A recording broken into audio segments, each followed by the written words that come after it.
obviously glutamate has a very big role in psychiatric illnesses, and now all the upcoming. नमस्कार, আমি doctor Priyajyoti Chakma, psychiatrist, assistant professor, AGMC GB hospital. আজকে বিশ্ব আত্মহত্যা প্রতিরোধ দিবস সারা বিশ্বব্যাপী পালিত হচ্ছে।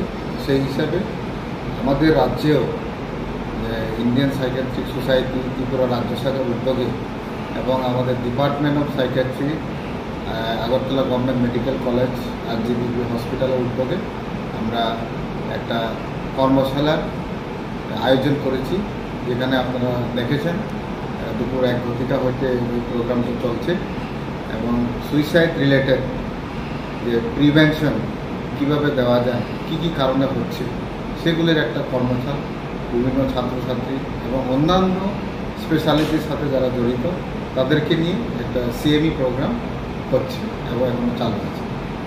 সকালে আমরা একটা র্যালি করেছি, প্রায় 250-র উপরে লোক বিভিন্ন কলেজ এবং সংস্থা থেকে তারা স্বতঃস্ফূর্তভাবে আমাদের সাথে যোগদান করেছে এবং আমরা র্যালির মাধ্যমে সমাজের সকল অংশে একটা বার্তা দিয়েছি যে আত্মহত্যনের যে ঘটনা আমাদের ত্রিপুরা রাজ্যে বা সারা বিশ্বব্যাপী যে চলছে সেটাকে কিভাবে প্রতিরোধ করা যায় এবং সেটার যে গুরুত্ব, সেটার যে সংখ্যাটা কিভাবে কমিয়ে আনা যায় সেটার উপরে আমরা জনগণের মধ্যে একটা অ্যাওয়ারনেস তৈরি করার চেষ্টা করেছি এবং সাথে এও বার্তা দিয়েছি যে সুইসাইড কোনো রোগ নয়, এটা একটা আউটকাম বা কনসিকুয়েন্সেস অফ এনিথিং।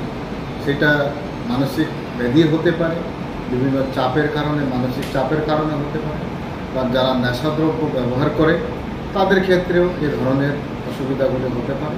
তারপরেও কোনো ব্যক্তিগত, সামাজিক, অর্থনৈতিক বিভিন্ন কারণেও এই ধরনের যে সুইসাইডের যে প্রবণতাটা সেটা থাকতে পারে। কিন্তু সবচেয়ে মেইন বিষয় হলো যে ডিপ্রেশন বা অবসাদ, যেটা নাকি সবচেয়ে বেশি কমন এবং ওইটার কারণেই যে আত্মহননের যে চেষ্টা বা সুইসাইডের যে রেট সেটা বেশি হয়ে থাকে। তাছাড়াও আরও যেগুলি গুরুতর মানসিক ব্যাধি রয়েছে এবং স্কিজোফ্রেনিয়া, বাইপোলার ডিসঅর্ডার, হ্যাঁ, সে অ্যাংজাইটি, যেমন কিছু নিউরোটিক ডিসঅর্ডার রয়েছে যেখানে অ্যাংজাইটি আছে, সেগুলির কারণেও আত্মহননের পথ বেছে নিতে পারে। So these things are very much responsible for the symptoms of psychiatric illness.